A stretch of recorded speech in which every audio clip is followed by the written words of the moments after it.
ইবনু আতাউল্লাহ রাহিমাহুল্লাহ বলেছিলেন, প্রয়োজন এবং কষ্টের আগমন হল আল্লাহর তালাশকারীদের জন্য ঈদের মতো। নেককার লোকেরা বিপদ আপদকে শাস্তি হিসেবে নয়, বরং আল্লাহর রহমত ও আত্মিক উন্নতির অভিজ্ঞতা লাভের সুযোগ হিসেবে দেখতেন। আল্লাহ তাআলা কোরআন মাজিদে বলেন, আর অবশ্যই আমি তোমাদের পরীক্ষা করব কিছুটা ভয় ও ক্ষুধা দিয়ে। লক্ষ্য করুন, আল্লাহ বলেছেন কিছু দিয়ে, বিশাইইন, যার অর্থ হল অল্প পরিমাণ। এই উম্মতের জন্য সবচেয়ে কঠিন পরীক্ষাগুলোকেও আল্লাহ অল্প কিছু বলেছেন। অথচ পূর্ববর্তী জাতিদের শাস্তির বর্ণনা দিতে গিয়ে আল্লাহ বলেছেন, সুতরাং আল্লাহ তাদেরকে ক্ষুধা ও ভয়ের পোশাকের স্বাদ গ্রহণ করালেন। পোশাক মানুষকে পুরোপুরি আবৃত করে ফেলে। এর অর্থ হল তাদের উপর আসা পরীক্ষাগুলো তাদেরকে চারিদিক থেকে সম্পূর্ণরূপে গ্রাস করেছিল।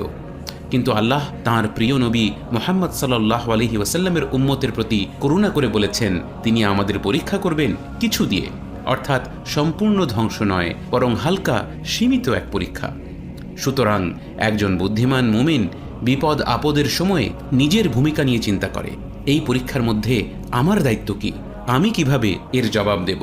যদি আমরা এই পরীক্ষায় আমাদের করণীয় বা ভূমিকা জানতে পারি, তবে আমরা অবশ্যই সফল হতে পারব।